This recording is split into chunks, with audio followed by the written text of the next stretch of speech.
Okay, you guys, let's get right into it. The Office is officially coming back. Well, kinda. We're getting a brand new spin-off set in the same universe. So, what is the deal with these new characters? Are we gonna get another Jim and Pam? And you won't believe how they kept this whole thing a secret. Let's spill the tea. So, just to give you an idea of the crazy world this show is set in, get this, the new star, Chelsea Frei, was literally minutes away from a huge interview when the Taylor Swift engagement news dropped. The whole vibe just instantly switched to breaking news, which is, the perfect chaotic preview for the newspaper world her character is living in. And hey, speaking of awesome news, if you are loving this kind of breakdown, do me a quick favor and smash that subscribe button. It seriously helps us out a ton. All right, let's get back to it. Okay, so first things first, what is this new show actually about? Let's set the scene. The OG Dunder Mifflin documentary crew is back, but they've swapped Scranton for Toledo, Ohio. And their new subject? The staff of a local newspaper that's, well, kind of dying. So yeah, we're trading paper sales for newspaper headlines. But that awkward, funny, heartfelt vibe? Oh, that's straight out of the original playbook. And their mission is huge. They're actually trying to save local journalism, which is super noble and also maybe a little bit delusional, right? A whole crew of lovable weirdos on a hopelessly ambitious quest. I mean, come on, that is the DNA of The Office right there. All right, let's get to the question on everyone's mind. Every great workplace comedy needs that core relationship. And for the paper, that's going to be Ned and Mar. So naturally, everyone is asking, Are they? I mean, this is the billion-dollar question, isn't it? Are we about to get that same slow burn, will they, won't they romance that we all fell in love with?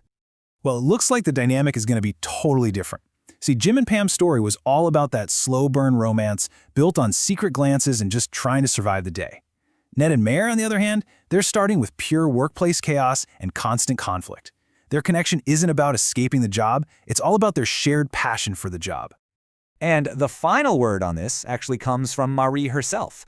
The actress, Chelsea Frei, is a massive Office superfan, and she said she really hopes people don't make that comparison. To her, Jim and Pam are untouchable, and she wants to protect their legacy, which, you gotta admit, is a pretty cool take from someone on the inside. According to Frei, the whole romance thing isn't really the point, at least not at first. The real love story here is their shared passion for the newspaper itself. For these two, the work is the romance. So let's zoom in on my array for a second, because she is a totally new kind of character for this universe. You could honestly argue she's the first genuinely cool person we've ever seen in the Office world. So what makes her so different? Well, for starters, she's an Army vet. She worked in a tank, so you know she is tough as nails. Then you add in this no-nonsense Boston energy, which means she is just incredibly direct.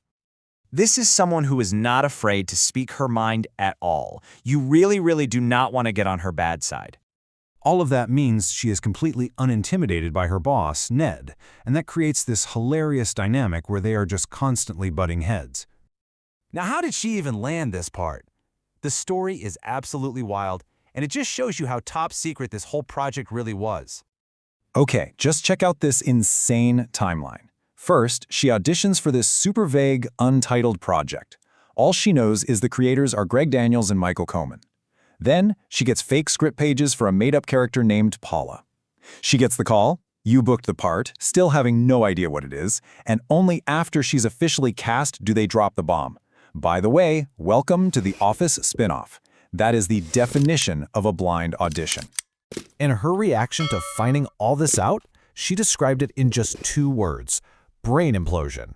I mean, what else can you even say? You just found out you landed a lead role in the universe of your favorite show of all time. And that brain implosion leads right into the immense pressure of it all. Because for her, this is not just another acting gig. She is one of us. She is a true Office superfan. And I'm not talking about a casual fan either. She calls The Office her comfort food show. You know, the one she watched when she was homesick or hungover in college. We've all been there. She knows these characters inside and out. And the best part? She went into the audition thinking there was absolutely no way she was going to get it. So all of this leaves us with the one big final question. And it's not just for this show, but for any spin-off of a legendary series. Can it ever truly live up to the magic of the original?